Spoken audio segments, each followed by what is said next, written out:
Hey, what's up everybody? A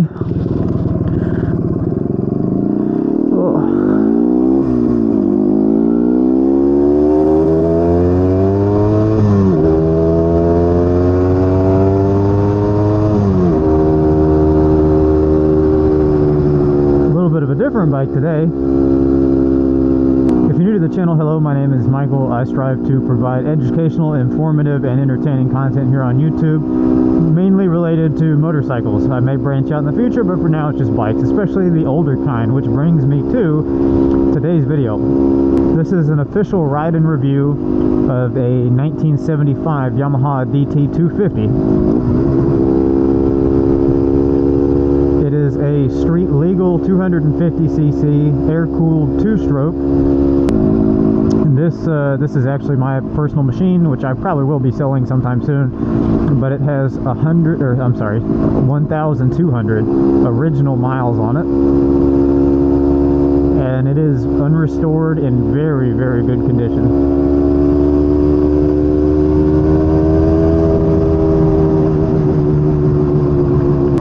But yeah, so this is a straight little two-stroke, and with that come a couple of little quirks, but more enjoyment, I will say, just hands down. And just for context, if you're completely new to the channel, never seen any of my content before, I do daily ride a 2003 CBR 1100 and a 2002 Honda RC51, so I'm used to a fair amount of power.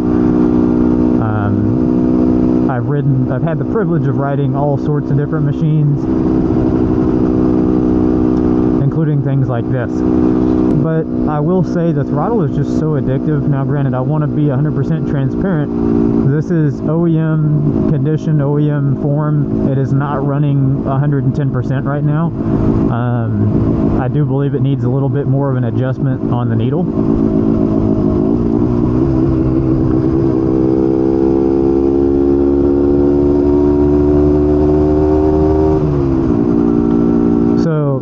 Bear in mind that I'm taking that into account with my review, that the fact that it is not running 100%, and that is not the bike's fault whatsoever. It's stupid easy to work on. I mean, the work that I've had to do to it has been pretty minimal, but it is really silly easy to work on. Parts are pretty available. It actually handles really nice. This thing is probably about legitimately 210 pounds, maybe a little bit more, but it's in the 200s, I'm pretty certain. Pretty well in the 200s.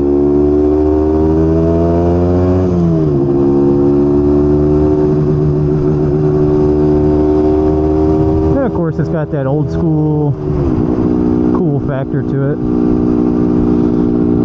It is super skinny. I haven't done much off-roading with it, and again, I will get to that. It's just a gorgeous bike. You'll see here in a bit. I'm going to get off the bike. We're going to do some B-roll, and you can see what I'm talking about when I say it's such a pretty bike. To give you an idea of the power that this bike does make, it makes roughly the same power figure. I want to say it makes around the same power as my 2017 CRF 250L, which is a 4-stroke. Now granted, it's also fuel injected and way newer too. And I think this is supposed to make around 21 horsepower, and the 250L is supposed to make about 22 and a half. I believe this has a little bit more torque. I could be completely wrong, but I do remember the power figures being relatively similar.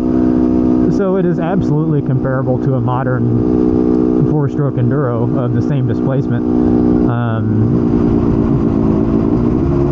Obviously, you either have to mix your gas or just keep on top of your oil supply. This actually does still have the auto lube system. If you're not familiar with what an auto lube system is, it is there is like a little oil pump that pumps oil, 2-stroke oil, from an auxiliary tank into the carburetor and mixes with the fuel as it is going into the intake. So you do not need to pre-mix fuel in this, which means you can just fill up at a regular gas station, and as long as you keep your oil topped off, you'll be good.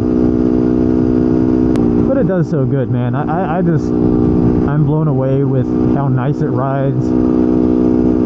Alright, without further ado, let's get some B-roll.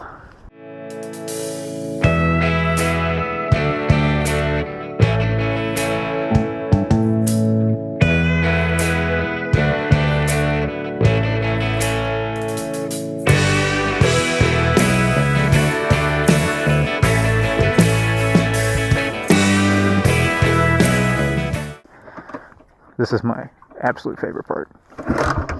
Oh, sorry. This is my favorite part. Oh, I have the fucking key off. That's why. I swear it starts first kick.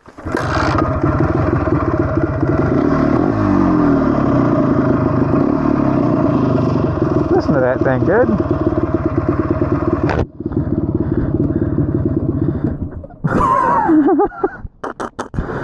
Oh, my dumbass.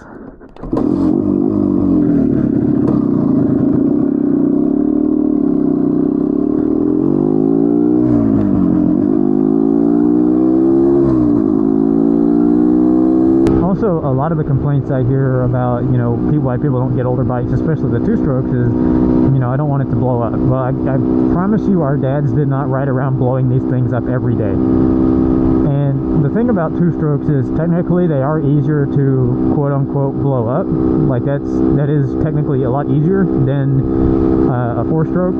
But you would have to, one, be pretty negligent, and two, bear in mind that it's so rebuildable. Like you would have to really do something bad to blow it up enough where you need to replace the case or do anything other than a one afternoon job. Alright, to the gas station. Also, just riding this thing around feels awesome. Like, it's so hard for me to convey this accurately without you having experienced it. I would like people to keep in mind, especially the older folks I know that are probably going to watch this, because they're like, oh, I had one of those when I was a kid. I'm 22. We didn't have shit.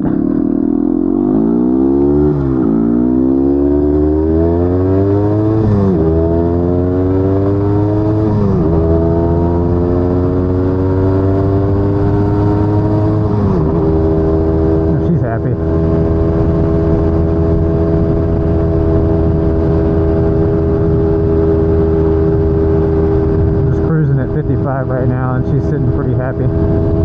Suspension wise and aerodynamically, we're reaching our limits as far as what it was designed in a wind tunnel for, but she's not exactly struggling right now. I say that we're at $4.5 grand out of 7. I mean, it's not ideal, but it's also not really meant to cruise 60 all day. I mean, you can, I'm sure it'll do it. The whininess might get to you after a while. Again, and all these issues would, I say issues, what I'm saying about not being able to cruise at a higher speed. Fucking dumbass. You stupid bitch. I live in Tennessee. I can't drive more than 100 miles without encountering some level of dumb fuckery I've never seen in my entire life.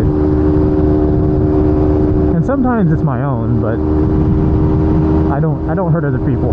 That's my goal.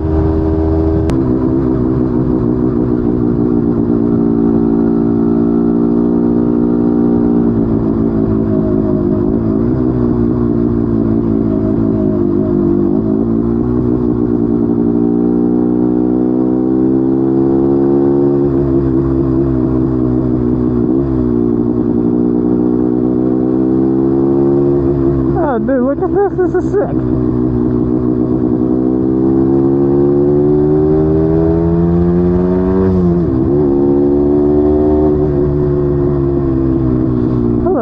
Farm-all tractor. Maybe one day I'll start rebuilding tractors on this channel. I totally would. Also, like I said, I probably said this once or twice in the video already, the sound of this thing to me is just menacing. Like, if you grow up in my generation and you've only ever heard two strokes on the motocross track, or maybe you've not really even heard one. I mean, they're not as popular for trail riding anymore as they used to be. They're getting older, people don't want to deal with it. Most people nowadays, I'd say 90%, 90 to 10 are on a four-stroke.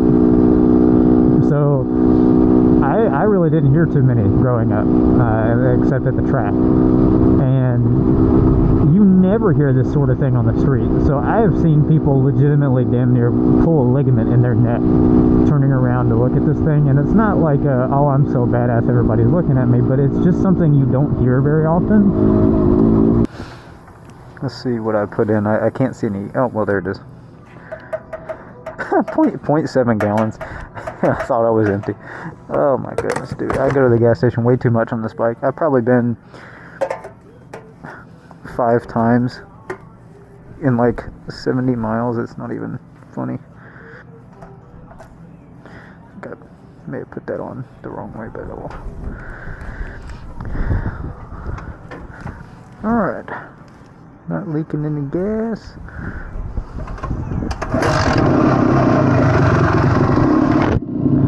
Also, one really nice thing about this particular bike, even though it's an on and off road, and it's made with that suspension in mind,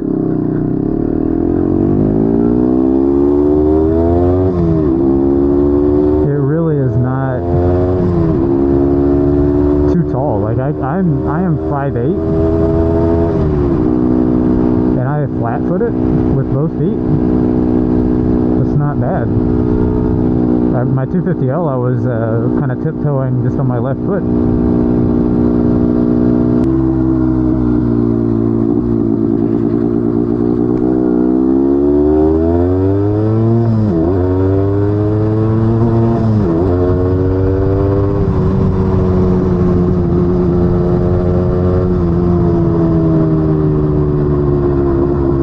We'll take her on some sportier roads.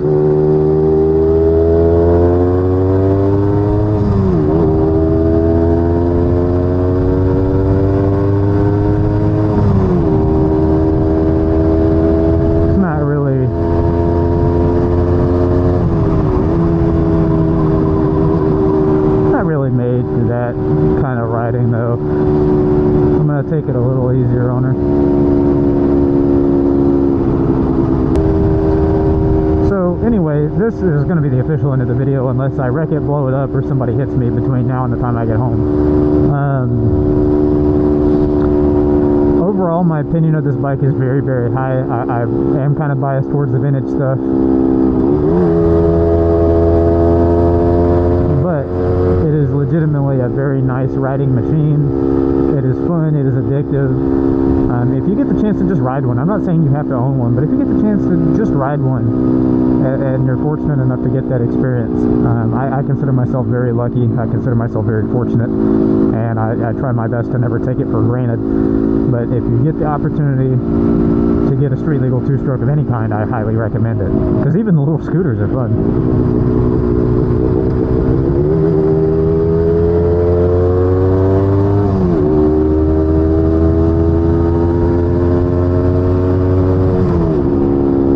That said, my name is Michael. Thank you so much for watching. If you liked the video, please stick around for this. I'm serious. If you liked the video, if you like to see vintage bike content, if you like to see this sort of stuff with these bikes actually being ridden, please do consider liking the video, commenting, and subscribing.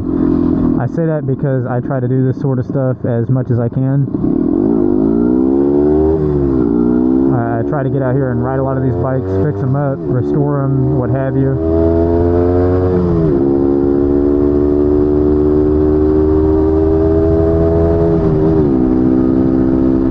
So if you could, it would make the world of difference to me if you would like, comment, and if you'd like to see more of it, please subscribe. It does help out a ton. The likes and the comments aren't just for my ego. They also tell YouTube that people like this video enough to interact with it, because most people don't interact with videos. So they then push this to other people who would like to see it. They will also show you more stuff from me if you subscribe, if you like me. If you don't like me, that's fine. I get it. I'm an acquired taste. So anyway, thank you guys so much for watching. I appreciate you all, and I will see you all in the next one.